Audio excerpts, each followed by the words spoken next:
What's up, party people? We are back yet again, and we have another stack of books, as always. And then I also finished reading a short compilation of some of Rilke's letters, and we might have a new favorite for the O'Connor short stories, so that's pretty exciting. So I'll get into that in just a minute. First up, we have our stack, and the first book is one from Rudyard Kipling, and I think it's his most famous because of the Disney adaptation, and that is the Jungle Books, right? We have Mowgli somewhere in the forests of India, being raised by wolves, and then finding Baloo the bear and the tiger and all those other fun characters. So Kipling was born actually in British India, and so for the setting, obviously he's drawing from some of his childhood experiences. I don't think he was raised by wolves, but of course he was familiar with the setting, so that's pretty cool. Well, I have nowhere to stack my books here. Now, next up, we have somebody who was born in a strange place, Salem, Massachusetts, where they had the Salem witch trials in 1692. But he was born much later, in the beginning of the 19th century, and that is none other than Nathaniel Hawthorne. We have his seminal work, The Scarlet Letter. Little tidbit about Hawthorne: he was a frat bro. I think he was like Phi Beta Kappa or something like that. Anyways, I don't think he was... Did they have frat bros in the 19th century? I don't even know. That's like a comedy skit right there. 19th century frat bro. Anyways, he wrote this, and I haven't read it, but it's supposed to be really good. Somebody who... Shoot, I'm forgetting who it was. Anyways, it might have been D.H. Lawrence that said this was like one of the best works of American fiction ever made. So, yeah, looking forward to it. What is it about? Good question. This guy is moving to America, and so he sends his wife ahead, 2 years ahead, to like kind of get the house ready. When he arrives, he finds her in the pillory because holding her illegitimate child. So she committed adultery with somebody else there, and she won't give up the name of the guy who she was philandering with. And so basically the guy changes his identity and like goes on this like revenge arc to try to find the guy who like cheated on him with his wife. So that's very interesting. So I keep saying the word interesting. Interesting is a non-descriptive word, and I shouldn't use it. But sometimes I don't know what else to say. And I also say a lot. But anyways. And I say anyways a lot. Looking forward to reading this. Next up we have a French guy that I didn't know was French, but of course I should have known, based on the name, that he's French, because it's a French name. But I never put two and two together. And he had some famous children's books. He wrote 20,000 Leagues Under the Sea. He wrote... Shoot, I totally know it, and I'm just blanking. Journey to the Center of the Earth. And then his third most famous is this one right here, Around the World in 80 Days. How do you say it in French? Le Tour du Monde en... I don't even know how to say it. The word 80 in French is weird. It's like 420s, like quatre-vingts or something like that. Don't get the wrong impression. I don't speak French, but I saw it on the Wikipedia article for this book, and I thought it was funny. Anyways, what is this about? There's a guy and his friend, kind of friend, valet. Is your valet your friend? I think so. And they get bet, I think, 20,000 pounds so that they can circumnavigate the entire globe in 80 days. And so they attempt it. Now, I'm assuming they succeed, but how? I'm not sure. You have to read. So, looking forward to reading that as well. Next up, kind of a non-standard text. This I would consider a classic, but it's not part of the Western canon. So, most of my books that I buy are Western canon. This one isn't, and that's the Upanishads, which are the most recent addition to the Vedas, which are the foundational Hindu wisdom literature and spiritual texts. It looks somewhat imposing, like it would have really tiny print in this thick of a book, but actually it doesn't. It's like double spaced, and the font is like large, so it's totally doable. It's written as like a dialogue, kind of, like a conversation between two friends, it looks like. So, yeah. Back in the day, like long time ago, like, I don't even know, like first year university maybe, like maybe grade 12, I read the Bhagavad Gita, which I have in the same sort of edition, the gold and blue, which is translated by the same guy, I think, Iswaran. And I remember liking it, so yeah. Not sure if I'll read it anytime soon, but I'm looking forward to it. Just as I am with all the other books. They all fell off the shelf. Next up, we have something that I really should have bought before, but as you know, if you've been watching the channel, I'm only collecting in the second edition white matte Oxford Classics. And that is something from Shakespeare. And it is the Tragedy of Macbeth. For some reason, I couldn't find this particular book in this edition, but I finally got my hands on it at Value Village, of all places. And yeah, I mean, Macbeth, I remember reading it in high school. I have a strong feeling, actually, that if I reread it, it might be one of my favorite Shakespeare. So I might bump it into the TBR sometime soon. But of course, our man Macbeth, he meets these three witches. They prophesy he's going to be king of Scotland. He's like, really? And then he manifests it by killing people. And then once he's king, he kills more people because he's scared. And then he goes insane and dies. So that's a banger plot. So I'm looking forward to reading this as well. Now all the books fell on the floor. I'm just going to start throwing the next ones on the floor too. The last two books in our stack are both compilations. And the first one is from an American. Okay, this guy fought in World War II, was captured by the Germans, interned in Dresden, and his first novel didn't sell, first novel didn't sell well. But he became very famous because of the New York Times bestseller list, and that is none other than Kurt Vonnegut. Now, I do have a very beautiful red hardcover of all his like famous works that includes Player Piano, Slaughterhouse-Five, like all that stuff. But it's up on the top shelf and I can't reach it right now, unless I stand up. Anyways, I do have that, but this one, it has a funny name. Bagombo Snuff Box. Apparently it's a bunch of like short stories that are kind of not popular, like the uncollected works. So his lesser known stuff, which is cool. Haven't really read any Kurt Vonnegut yet, but I want to. But there's only so much time in the day. Oh, the text in this one's pretty big too. So it should be a quick read. Anyways, the last book is another compilation, and that is by probably the first author that I have in my collection that's a Kiwi from New Zealand, and that is none other than Catherine Mansfield. It's got like a paper dust jacket on it that I can take off, and it's like a very nice blue canvasy cover. And who is this girl? I don't really know. She was associated with the Bloomsbury Group, okay? She was friends with D.H. Lawrence and Virginia Woolf. Her main story that became popular, I guess, is The Garden Party, which is like the title work in this compilation. Otherwise, I don't really know too much about her. But yeah, sounds cool. It's in a beautiful canvas hardcover, so it's hard not to buy. And remember, folks, do I like that word? I'm not really sure. People, friends, the goblins that live in my computer. All these books are bought for like $2 to $5. So not really breaking the bank here. But yeah, that's the stack for today. Now on to Rilke's Letters to a Young Poet. Now, what is this about? It is a very spaced out letter mail correspondence between a poet and another poet. Rilke is a German poet, and the guy writing him letters is a lesser known guy. I don't even remember his name. I'm not sure if he's famous, or literally he's just famous because he's in this. But they write back and forth, and Rilke kind of just gives him advice on life, and about finding yourself, and silence, and like progressing in your craft.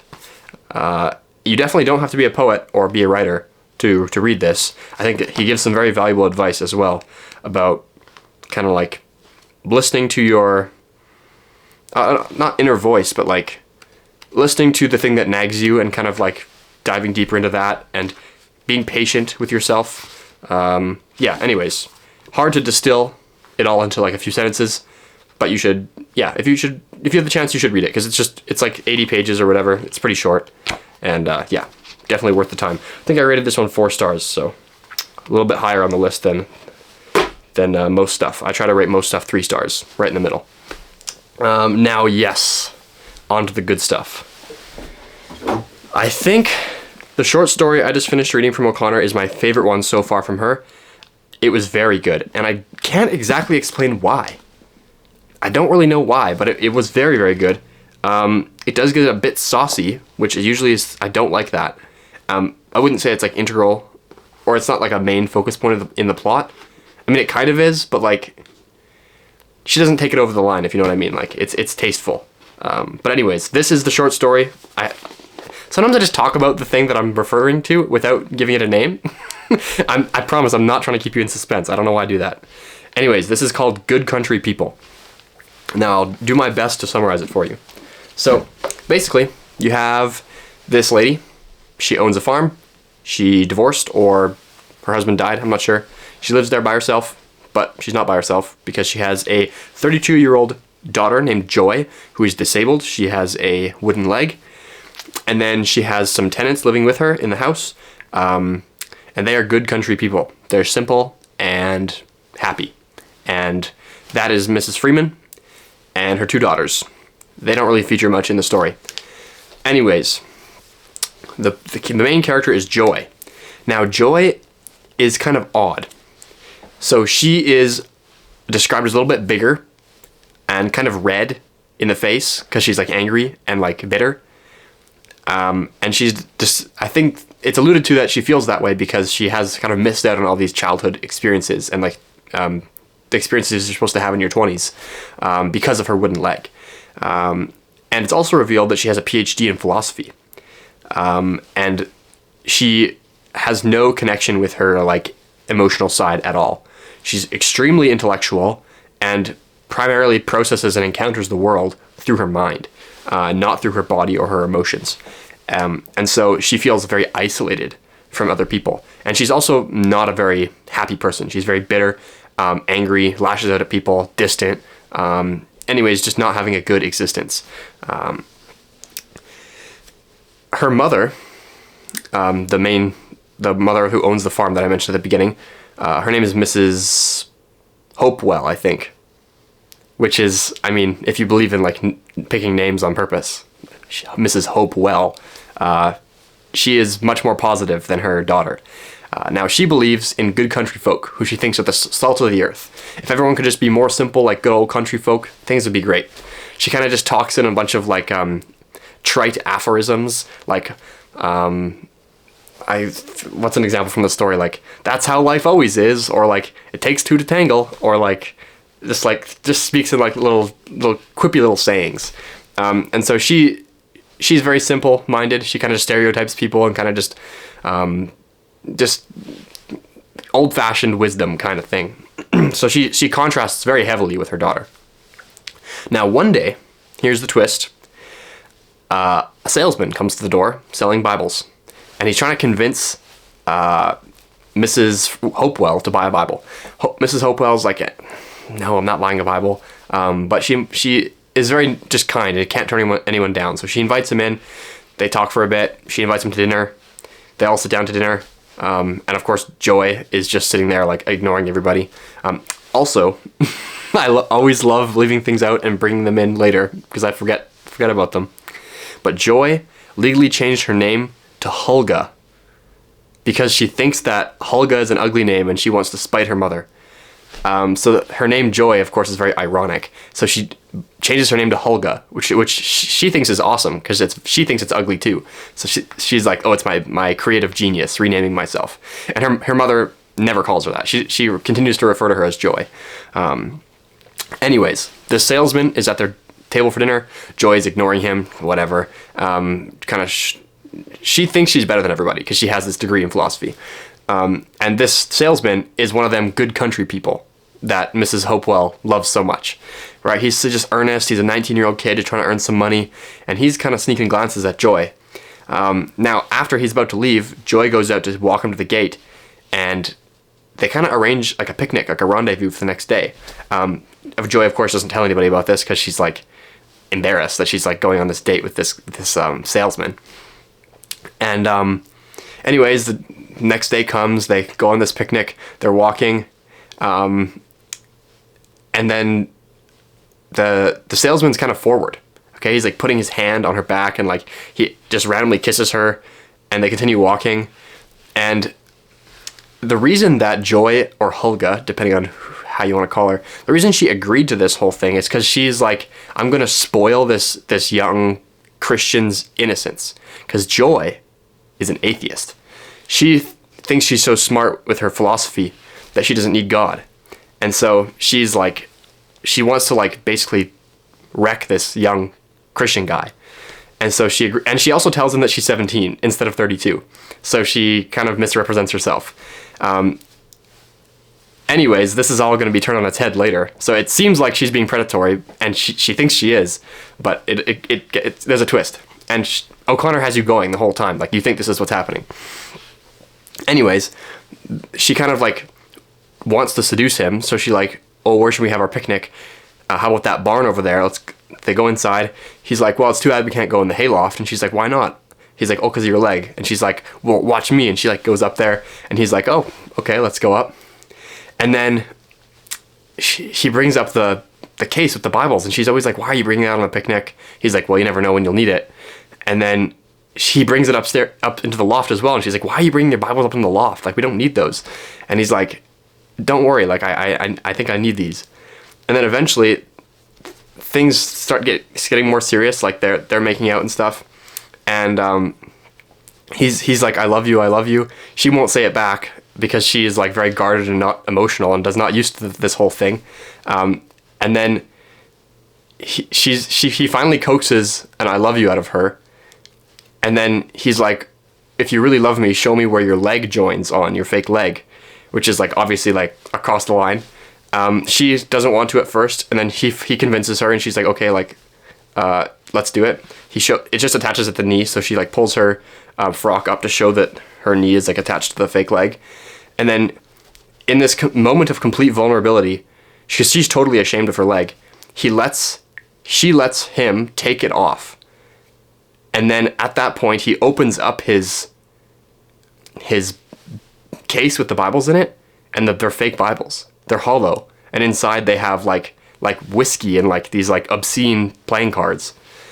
And she is just like completely taken aback, because at this point she has like had this epiphany where she's totally experienced the world through her mind and through her intellect. And now she's just had this crazy experience. She's had her first kiss at 32, and like she's just going through this like really crazy experience with this boy. And then it just topples on her because she realizes that like this guy is actually not a Christian. He's just pretending to be one. And it just is like a complete inversion of the entire story up to this point. And it's like such a crazy plot twist. And it gets crazier because she, obviously you know what he wants, but she refuses. She like rejects his advances. And now she's acting like the moral Christian, and the guy that's supposed to be the Christian is the guy that's like doing bad stuff. And so, yeah, it's just it still surprised me a lot when that happened. That was, I don't know, I'm not really a sucker for plot twists, but that was a good one. That definitely got me. Did not see that coming. Anyways, see if I can not bungle the plot here. This is at the very end. She is like, what's going on? Like, I thought I knew you. And he's like, and it also plays into her like whole like philosophy of life, because up till now she's thought of herself as better than him because she's like so smart and doesn't believe in God, and this innocent dumb country bumpkin like is trying to sell Bibles. Like, what an idiot. And then the Bibles are fake. It's all a farce. And she rejects him, and when she rejects him, he takes her leg because he won't give it back to her, puts it inside his suitcase with the fake Bibles. And he's like, by the way, my name is not what I told you it was. I'm not staying here for long, so you'll never find me. Goodbye. And just leaves. And before he leaves, he says, you're actually not that smart. You think you're smart, but you're not. Because she had admitted to him, I don't believe in God. And at the time, he had just played it off like, oh, that's crazy. Like, what the heck? Like, why not? And then he's like, you're actually an amateur. I'm only 19, and I haven't believed in anything since I was born. And he just takes off. And her whole life philosophy is at this point is just in shambles. She's like, what is going on? So yeah, I mean, that's basically the whole story. It does not end well for anybody. What are the morals or takeaways? I'm not really too sure. Sometimes things are not like they seem. Yeah. I I don't know. I know there's more takeaways than that, but I just finished reading it and I'm still processing it, and it was really good. But yeah, don't really have much more to say about it until now, or at this point. I don't even know what I'm saying anymore. It's late. But yeah, anyways, I haven't finished, obviously, the O'Connor short stories, but if someone were to ask me for a recommendation, this is the one I would give to them. It was very good. Only 20 pages. It took me about, I don't know, 20, 30 minutes to read it. So yeah, highly recommend Good Country People by O'Connor. This video is too long, 20 minutes, 32 seconds. Thanks for watching. I'll try to finish more stuff and make more videos soon. And we'll see you next week. Bye.